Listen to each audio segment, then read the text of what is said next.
Welcome to my channel Telugu trading స్వాగతం. ఈ రోజు వచ్చేసి బ్రేక్అవుట్ ఆర్డర్ అంటే ఏంటి, తర్వాత ఫైజాక్సన్ అంటే ఏంటి అనేది మీకు ఈ వీడియోలో లాస్ట్ వరకు అయితే చూడండి, క్లారిటీ అయితే వస్తుంది అనమాట. సో నేను బ్రోకర్ అకౌంట్లో కూడా ఓపెన్ చేసి చూపిస్తాను అనమాట. ఫైజాక్సన్ ఏ విధంగా వర్క్ అవుతుంది, తర్వాత బ్రేక్అవుట్ ఆర్డర్ అనేది ఎట్లా గెస్ చేసుకోవాలనేది కూడా ఐడెంటిఫై చేయాలనేది కూడా మీకు ఈ వీడియోలో క్లారిటీ అయితే ఎక్స్ప్లెయిన్ చేస్తాను. సో వీడియోని అయితే లాస్ట్ వరకు అయితే చూడండి. ఎవరైతే కొత్తగా చూస్తుంటారో వాళ్ళకి బిగినర్స్ మాత్రం చాలా మంచి యూస్ఫుల్ అవుతుంది అనమాట.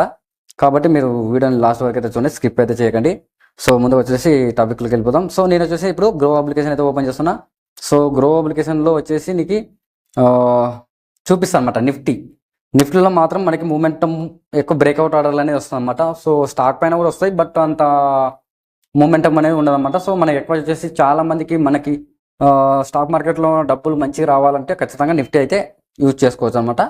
సో అంటే ఎక్స్పీరియన్స్ ఉన్న వాళ్ళకి మాత్రమే నిఫ్టీ అనమాట. సో బిగినర్కి సరిగా పనిచేయదు అనమాట. బిగినర్కి కొద్దిగా ఎక్స్ప్లెయిన్ ఉంటేనే మీరు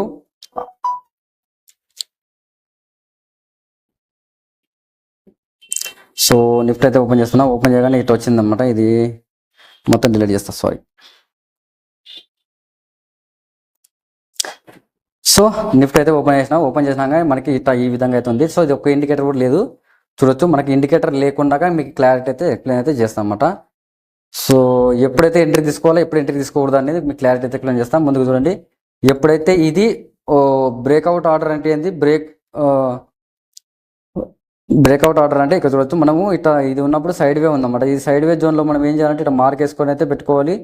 సో మార్క్ పెట్టుకున్న తర్వాత ఇక్కడ చూడొచ్చు, మనకి ఎప్పుడైతే బ్రేక్ అవుతుందో ఆ డబ్బాని బ్రేక్ అయితే అప్పుడు ఎంట్రీ తీసుకోవాలన్నమాట. అంతవరకు నాట్ ఎంట్రీ అనమాట. సో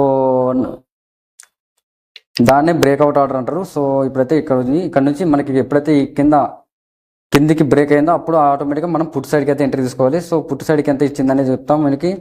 సో పుట్ సైడ్కి వచ్చేసి ఎప్పుడైతే పుట్టుకు వచ్చిందో ఇక్కడ నుంచి చూసుకుంటే మనకి ఇక్కడికి దాదాపు 50 పాయింట్లు అయితే ఇచ్చిందనమాట. సో దాన్ని బ్రేక్అవుట్ ఆర్డర్ అనమాట. సో ఈ బాక్స్లో ఉన్నప్పుడు ఎంట్రీ తీసుకోకూడదా లేదంటే అసలు ఎంట్రీ తీసుకోకూడదు అనమాట. సో ఎందుకంటే మనకి అక్కడికే ఉన్న కాడనే ఉంటుంది, రేంజ్ బోన్లో ఉంటుంది కాబట్టి పైకి వెళ్తుంది కిందికి వస్తుంది, పైకి వెళ్తుంది కిందికి వస్తుంది కాబట్టి మనకి మూవ్మెంట్ అనేది ఉండదు అనమాట. సో కాబట్టి ఎప్పుడైతే బ్రేక్అవుట్ అయిందో అప్పుడు మనం ఎంట్రీ తీసుకుంటే మనకి మంచి ప్రాఫిట్స్ అనేది ఇస్తుంది.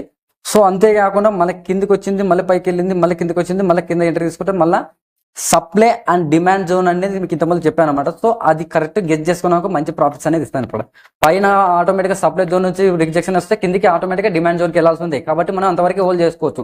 ఎప్పుడైతే డిమాండ్ జోన్లో ఎంట్రీ అయింది అనుకోండి, డిమాండ్ జోన్ నుంచి సప్లై జోన్కి 100% సప్లై జోన్కి వెళ్ళాల్సి ఉంది. సో కాబట్టి ఆ సప్లై జోన్ అంటే ఏంటి, డిమాండ్ జోన్ అంటే ఏంటి అనేది మనం గెస్ చేస్తేనే ఆటోమేటిక్గా మనకి మంచి ప్రాఫిట్స్ అనేది ఇస్తుంది అనమాట. తర్వాత చూసుకుంటే మనకి ఇక్కడ ఏముంది, ఉదాహరణకు వచ్చేసి ఇది పుట్ సైడ్ అని చెప్పాను కదా, ఇది ఓకే. ఇక్కడ చూసుకుంటే మనకి దీని స్ట్రైక్ ఎంత చూసుకుందాం. దీని స్ట్రైక్ వచ్చేసి 23,573. ఓకే, ఇప్పుడు నీకు ఆప్షన్ చైన్ కూడా ఓపెన్ చేసి చూపిస్తాం అనమాట. 23,473, సారీ చూస్తా,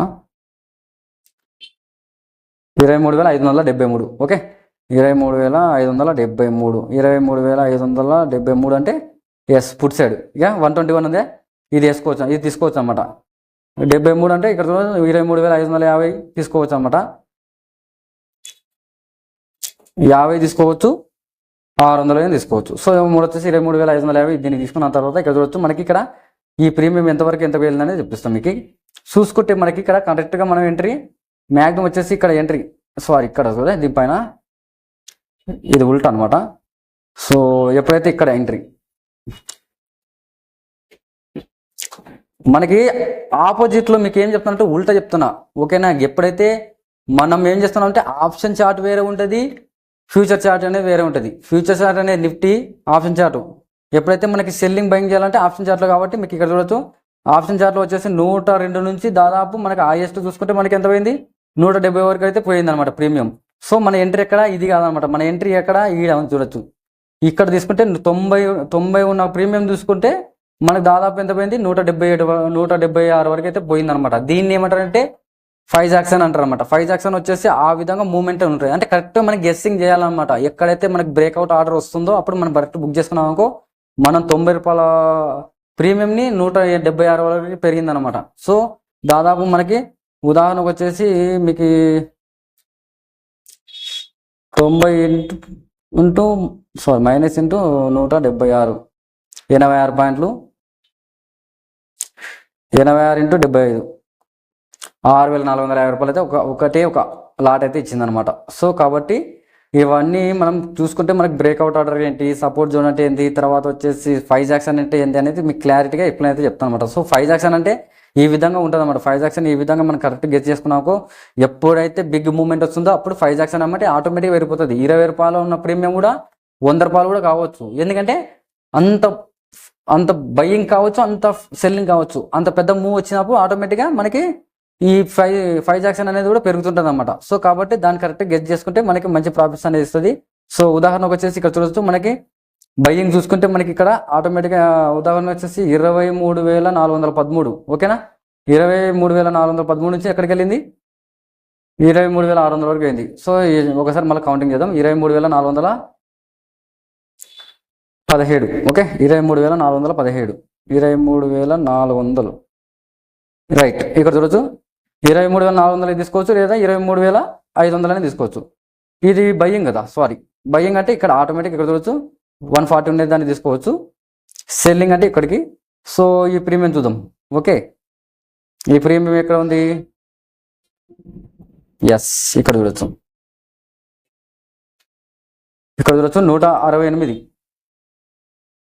ఓకే, 168 నుంచి ఇక్కడ ఎస్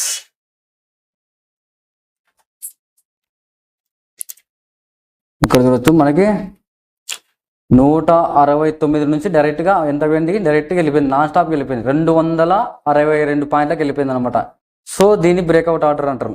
సో ఉదాహరణకు వచ్చేసి మీరు చూడొచ్చు, కాల్ సైడ్ అంటే నేను ఆప్షన్ చైన్లో చెప్తాను కాబట్టి కాల్ సైడ్ కానీ పుట్ సైడ్ కానీ అన్నప్పుడు ఆప్షన్ చైన్లో పుట్ సైడ్కి ఉన్న ఈ గ్రీన్ క్యాండిల్ వస్తేనే పుట్ సైడ్కి మనకు ప్రాఫిట్ వస్తుంది. సో ఉదాహరణ వచ్చేసి ఇట్లా రెడ్ క్యాండిల్ వచ్చిందంటే మనకి ఆటోమేటిక్గా డైరెక్షన్ ఉల్టా పోతుందని గుర్తుపెట్టుకోండి. ఓకేనా, ఉల్టా నేను ఆప్షన్ చైన్లో చూపిస్తున్నా.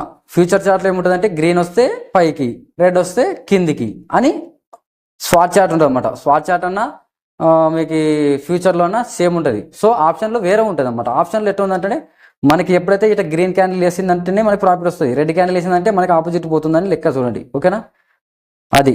సో ఉదాహరణకు వచ్చేసి ఇక్కడ నీకు గ్రీన్ క్యాండిల్ ఉందనుకోండి, ఇది మనకి పైకి వెళ్తుంది. ఈ రెడ్ క్యాండిల్ వేసిందంటే ఆటోమేటిక్గా మళ్ళీ పుట్టుకొస్తుందని లెక్క చూడండి. ఇది దీంట్లో 2 విధాలుగా చూసుకోవచ్చు మనం. సో మీకు క్లారిటీ వస్తుంది అనుకుంటున్నా.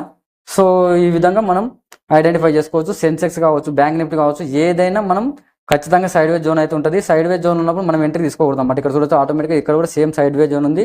ఇక్కడ ఎప్పుడైతే ఇది బ్రేక్ అయితేనే మనం ఎంట్రీ తీసుకోవచ్చు అన్నమాట. ఇక్కడ చూడొచ్చు మనకి ఇక్కడ ఖచ్చితంగా అయితే ఇట్లా సైడ్ వేలో ఉన్నప్పుడు ఒక బాక్స్ అయితే క్రియేట్ చేసుకోవాలి. ఆ బాక్స్ క్రియేట్ చేసుకుంటేనే మనం ఎంట్రీ తీసుకుంటే వస్తుంది అనమాట.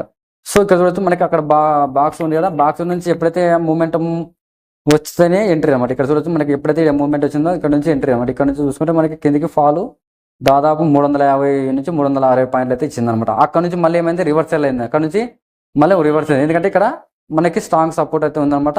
సో బయ్యర్లు అయితే మళ్ళీ ఎంటర్ అయినాడు. ఇక్కడ నుంచి మళ్ళీ అప్ సైడ్కి అయితే అయింది. ఇక్కడ వచ్చి కింద 360 పాయింట్లు ఇచ్చింది, మళ్ళీ సేమ్ 360 పాయింట్లు అయితే ఇచ్చింది. సో 2 దుక్కులో మనకి ప్రాఫిట్స్ అనేది వస్తాయన్నమాట. సో ఇక్కడ ఏం లేదు, ఒకటే గుర్తుపెట్టుకోండి, డిమాండ్ ఏరియా నుంచి మళ్ళీ సప్లై జోన్ పోతుంది, సప్లై జోన్ నుంచి మళ్ళీ డిమాండ్ జోన్కి వస్తుంది. కాబట్టి మనం టెన్షన్ పడాల్సిన అవసరం లేదన్నమాట. మీరు ఒకటే లాజిక్ ఒకటి. కొందరు ఏం చేస్తారంటే ఇట్లా మామూలుగా ఒక రెడ్ క్యాండిల్ వచ్చిన తర్వాత మళ్ళీ గ్రీన్ క్యాండిల్ వచ్చినాక భయపడి, అంటే ఉదాహరణకు వచ్చేసి మీరు పుట్టుకేసినారు అనుకోండి సెల్లింగ్ వేసినప్పుడు ఏమైతే ఒక రెడ్ క్యాండిల్ వేసిన తర్వాత మళ్ళీ ఒక గ్రీన్ క్యాండిల్ వేసింది అనుకోండి, మీరు గ్రీన్ క్యాండిల్ వచ్చేలోపు ఎగ్జిట్ అయిపోతారు. అరే ఇది ఉల్టా పోతాను అట్లా ఎట్లా పోదు అనమాట. సో అది ట్రాప్ చేస్తుంది అనమాట, జనాలని ట్రాప్ చేసి అదే డైరెక్షన్లో ఆ గ్రీన్ క్యాండిల్ వేసిన తర్వాత కూడా మళ్ళీ రెడ్ క్యాండిల్ వేస్తుంది అనమాట. సో కాబట్టి మనం భయపడకూడదు అనమాట. మనకి ఏమంటే మన డిమాండ్ ఏరియా ఏంది, సప్లై ఏంది అనేది తెలుసుకుంటే మనకి ఏ క్యాండిల్ వేసినా అనవసరం, అది ఖచ్చితంగా ఆటోమేటిక్గా టార్గెట్కి రీచ్ అవుతుంది అనమాట. సో కాబట్టి పేషెన్స్తో ఉంటే మనకు మంచి ప్రాఫిట్స్ అయితే ఇచ్చేది. అంతేకాకుండా మన ఎంట్రీ కూడా మనం మిడిల్లో తీసుకోకూడదు అనమాట. ఎప్పుడే కానీ ఎంట్రీ ఎప్పుడు తీసుకోవాలంటే ఎప్పుడైతే డిమాండ్ ఏరియాకి వస్తేనే ఎంట్రీ తీసుకోవాలి, ఎప్పుడైతే సప్లై జోన్కి పోతేనే ఎంట్రీ తీసుకోవాలి. ఈ మిడిల్లో మనం ఇక్కడ నుంచి ఎంట్రీ తీసుకోవడం, మధ్యలో దూరకూడదు అనమాట. మధ్యలో దూరినామనుకో మధ్యలో ఆటోమేటిక్గా ఎప్పుడైనా రివర్స్ కావచ్చు ఆపోజిట్. సో అప్పుడు ఏం చేయలేము అనమాట. కాబట్టి మనం ఖచ్చితంగా వెయిట్ చేయాలన్నమాట. ఎప్పుడైతే మనకి సప్లై జోన్ వరకు వెళ్తుందో అప్పుడు ఉల్టా బయింగ్ చేయాలా, సెల్లింగ్ చేయాలా. ఎప్పుడైతే కిందికి డిమాండ్ ఏరియాకి వచ్చిందో అప్పుడు బయింగ్ చేయాలన్నమాట. సో కాబట్టి చాలా మంది మిస్టేక్లు ఇదే అనమాట. సో ఏదైనా కానీ పేషెన్స్ అనమాట, నిలబడకుండా మనం టక ఎంట్రీ తీసుకున్నాక మీరే లాస్ అయిపోతారు అనమాట. సో కాబట్టి ఖచ్చితంగా వెయిట్ చేయండి. మంచి ప్రాఫిట్స్ అయితే తీసుకోవచ్చు అనమాట. ఫస్ట్ ఇంపార్టెంట్ ఏంటంటే మనకి రోజు ఇండికేటర్ లేకుండా కూడా మనం ట్రేడ్ అయితే చేయొచ్చు అనమాట. అదే టాలెంట్. బట్ మీరు ఏమంటే దాని మీద అయితే ఖచ్చితంగా మీరు ఫోకస్ చేయండి, బాగా నేర్చుకోండి. ఖచ్చితంగా మీరు మంచి ప్రాఫిట్ అయితే తీస్తారనమాట. సో ఇండికేటర్లు వర్క్ అవుతాయంటే వర్క్ అయితే ఇండికేటర్లు కొనైనా వర్క్ అయితే ఇండికేటర్లు అనేది మీరు ఇండికేటర్లు పెట్టుకున్న ఒకటి పెట్టుకోకపోయినా ఒకటి, కానీ ఖచ్చితంగా మనం తెలుసుకోవాలన్నమాట. మనకి ఏంటంటే ఇండికేటర్ లేకుండా కానీ ఇది సప్లై ఉంది, దీనికి డిమాండ్ ఎక్కడ ఉంది, ఇది బ్రేక్అవుట్ టెక్స్చర్ ఏంది, సో చేంజ్ ఆఫ్ క్యారెక్టర్ ఏంది, సో ఎంతవరకు ఏ టార్గెట్ ఉంది, అన్ని ఐడెంటిఫై చేసుకొని మనం ట్రేడ్ చేసుకుంటే మంచి ప్రాఫిట్ తీసుకోవచ్చు అనమాట. సో వీడియో నచ్చితే లైక్ చేయండి, షేర్ చేయండి, మీకు ఏదైనా ఉంటే కామెంట్ చేయండి. నెక్స్ట్ వీడియోలో మళ్ళీ కలుసుకుందాం.